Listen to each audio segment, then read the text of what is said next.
नमस्कार, मैं टिशा जैन और आप देख रहे हैं सच द रियलिटी। आइए एक नजर डाल लेते हैं आज की 10 बड़ी खबरों पर। गुवाहाटी के 6 माइल इलाके में रविवार की सुबह 5-6 युवकों द्वारा बार बाउंसर पर हमला किए जाने का मामला सामने आया है। ये घटना जयनगर NRL पेट्रोल पंप के पास हुई। हमले के कारण का पता नहीं चल पाया है। असम के मुख्यमंत्री हिमंत बिस्वा शर्मा ने बांग्लादेश में बढ़ती हिंसा और सीमा सुरक्षा को लेकर चिंता जताई है। शर्मा ने बताया कि 18 जुलाई की सुबह 3 बजे 5 बांग्लादेशी नागरिक असम में घुसने की कोशिश कर रहे थे। असम पुलिस ने तुरंत कार्रवाई करते हुए उन्हें वापस भेज दिया।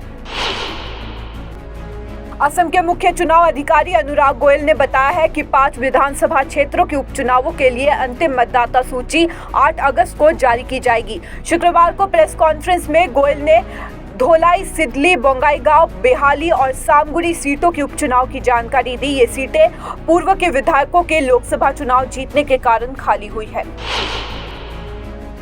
उत्तराखंड के रुद्रप्रयाग जिले में केदारनाथ धाम के पैदल रास्ते पर रविवार सुबह पहाड़ी से हुए भूस्खलन की चपेट में आने से 3 श्रद्धालुओं की मौत हो गई और 8 अन्य घायल हुए।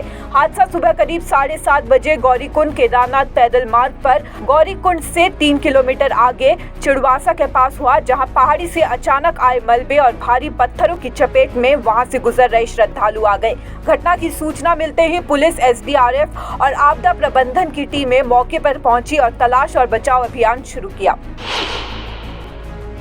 उत्तर प्रदेश के गोंडा जिले के मोतीगंज झिलाई रेलवे स्टेशनों के बीच 18 जुलाई को चंडीगढ़ डिब्रूगढ़ एक्सप्रेस के हादसे की वजह सामने आ गई है। जांच रिपोर्ट में बताया गया है कि इस हादसे का कारण रेलवे के इंजीनियरिंग सेक्शन की लापरवाही थी। इस हादसे की जांच में पाया गया कि रेल पटरी की फास्टनिंग सही नहीं थी, जिसके कारण गर्मी में पटरी ढीली हो गई थी। इस हादसे में 4 लोगों की मौत हो गई थी और 30 से अधिक लोग घायल हुए थे।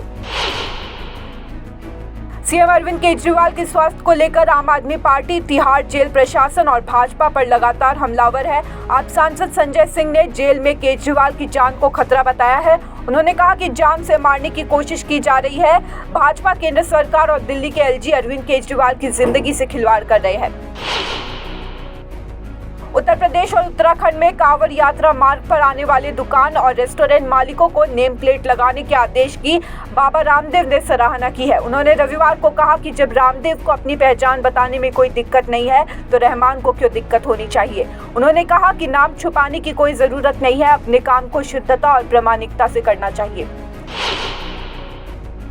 यूपी में कांवड़ यात्रा मार्ग में खाने पीने का सामान बेचने वाले दुकानदारों का नाम दुकान के बाहर लिखने का मामला अब सुप्रीम कोर्ट पहुंच चुका है।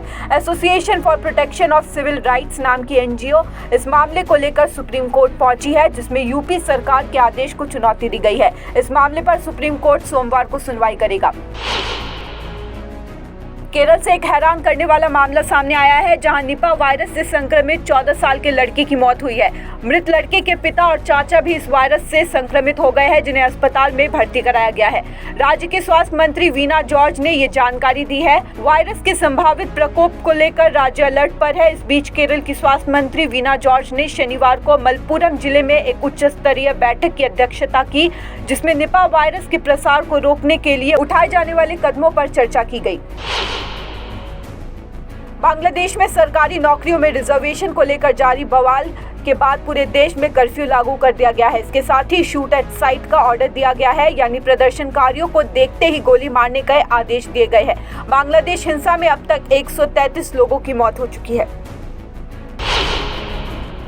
धन्यवाद। इसी तरह हम आप तक पहुंचाते रहेंगे देश और दुनिया की तमाम बड़ी खबरें। बने रहिए सच द रियलिटी के साथ।